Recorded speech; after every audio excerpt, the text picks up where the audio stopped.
At the end of last year, we had our annual planning session. We had Gary and Susan Harper with Sharper Solutions fly out and work with us for 2 full days. And during that planning session, we determined all the goals we're going to hit for 2022. And in the middle of it, we were going through our organization chart. And Gary made the observation that it's time for Steve to be removed from the companies. Basically, he fired me from all my companies. But hold on, it gets even deeper. Shout out to Steve Trang. If you're new to this channel, I'm Steve Trang, nationally recognized sales trainer, real estate wholesaler and flipper, podcaster, YouTuber. I own a brokerage, a title company, houses, apartments, and I own a bank. Now, I got to be honest with you. This was the first time in a very long time that I felt grossly uncomfortable.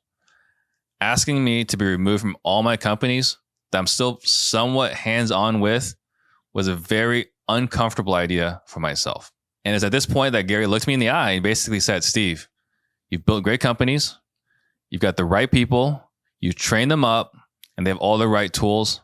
It's time for you to get out of the way. While I felt like he was mostly right, I wasn't quite 100% ready to let go. And it was at this time that we wanted to find some additional training for the team. While I know he was mostly right, I know myself I would feel just a little bit more comfortable if we had one last leadership training for the entire leadership team. And it was at this time I asked around to find out who people thought were the best leadership trainers out there. And I was referred to Larry and Andy Yatch with SEAL Team Leaders. And while I was doing this research, I was really impressed with what we found out about Larry. Not only was he a Navy SEAL, which is impressive enough by itself, he was actually the captain of 200 successful missions. He was the guy when we invaded Iraq that had to secure the oil fields before Saddam Hussein blew them all up. We're talking countless miles and miles of pipeline. Now, to put it in proper context, when you send out the Navy SEALs, this is the mission that nobody else can do. This is the mission where it's about a 50-50 chance of success. And he had 200 plus successful missions with 0 failed missions. And for me, that's good enough to train my team on leadership. In training with SEAL team leaders, there's 6 pillars for success. And right now, we've only finished 2 out of 6. The very first one, though, was really mind-blowing for us. In the first module, we were talking about success. Now, how do you measure success? Most people measure it pretty much the same way. How much money do you have? How much money do you make? What materials do you own?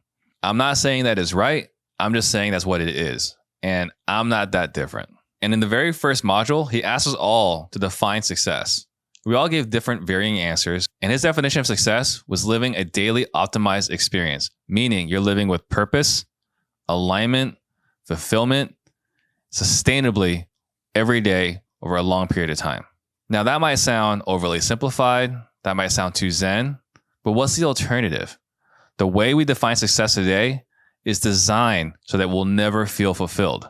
There will always be this next thing to chase, this next thing to accomplish. And as a result, we'll never be satisfied. We'll never be happy. And this was a massive paradigm shift for me. I just spent the last 15 years building a business that can finally operate without me. And there's pretty much nothing that I can't buy that I would want. And I was just told that I'm not successful. The second pillar of leadership is connection. And as we're going through this module, it was hitting me just a little bit harder because we're having a little turmoil in our brokerage. To put into perspective, we have about 100 agents. And within those 100 agents, we have about 7 or 8 really successful teams. And to lose a third team, we've lost about a quarter of our agents. When the first team left, I was like, man, that's unfortunate. Second team left, like, man, this is starting to suck a little bit. And when the third team left, that was a punch in the gut. And as we were going through connection, like I said, it was hitting a little harder. I mentioned to Larry, I was like, hey, I think I need some one-on-one time if that's all right. Shortly after that session, I got to connect with Annie Yatch and we had a sit down face-to-face to go over what I'm dealing with. When I sat down with Annie, I was basically sharing with her like, man, like first, I really appreciate what's going on with SEAL Team Leaders. I'm getting a lot out of this. At the same time, I was really confident before this and now I'm a little shook. And when she asked me what was going on, I was saying, well, the messages that you guys are leaving with me are really shaking me to my core. And that's when we went through the exercise to learn more about myself. Part of that exercise was uncovering some of my high points in my life and some of the low points in my life. And looking back, some of the high points was when I made mom and dad proud, and some of the low points was when I got rejection. And it's at this time that I realized like how accurate those stereotypes about Asian families and kids actually are. There's actually a book, The Tiger Mom, which explains why some cultures tend to have more success while other cultures don't have as much success. And in that book, they talk about how Asian kids, Middle Eastern kids, Jewish kids, Mormon kids tend to have more success on average.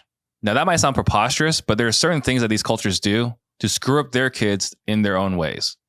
So growing up as an Asian kid, if you didn't get 100% of the tests, what were you doing, right? If you got a 98, why didn't you get those 2 extra points? And that sounds ridiculous, but that's what it's like to grow up in an Asian household. If I brought home a D, my dad would beat the out of me. There's a meme I posted some time back. In an Asian family, an A is average, B is below average, C is can't have dinner, D's don't come home, and F is find a new family. Now, it's kind of funny, but it's also kind of true. And in that book, what they show is that a lot of Asian kids grow up with these 3 traits. First, they're overachievers. B, they're hyper competitive. And C, they generally have low self-esteem. And again, this all might sound crazy, but like growing up, you were always compared to other kids. And no matter what you did, it was not good enough. Now, I always knew this about myself, but I didn't realize how accurate it was. And looking back, honestly, we all screw up our kids our own ways. So I'm actually grateful with what my parents did with me. So growing up in the Asian culture, here's how I coped with it. A, I'm hyper competitive. B, I don't care what anybody thinks, because if my parents aren't happy with it, why would I care what anyone else thinks with it? And C, everything I do is to make other people happy, which again is seeking parents' approval. But part of that as well is I've turned off all emotions. And I share with Annie, if this is how I am and I'm happy with where I'm at, why would I want to change? And she told me, look, Steve, you might be happy with where you're at, but what got you here basically will not get you where you want to go. The result of turning off your feelings, but also wanting to accomplish more and more, is the reason why people are leaving you. They actually feel abandoned. They feel like they're not good enough. A lot of the stuff that your parents did with you, you're actually doing to your employees and the people that are following you. And so when they're leaving you, it's because they don't feel that connection. They don't feel that warmth. And they think that you've abandoned them and left them because they're not worthy. And that really hit me. And everyone who's ever left me has never said, Steve, you're a crappy leader. You don't care for me. You can't help me. What they've always said is, Steve, you're on to bigger and better things, and I don't see how I fit in here. And again, hit me like a bag of bricks. So if I do want to accomplish bigger and better things, I need to connect more with my people. Remember, connection was pillar number 2 in leadership. I need to connect with my people. If I want to get where I want to go with the people I care about, I do need to change myself. If there's anything here that resonated with you, please comment below. I'd love to hear your story.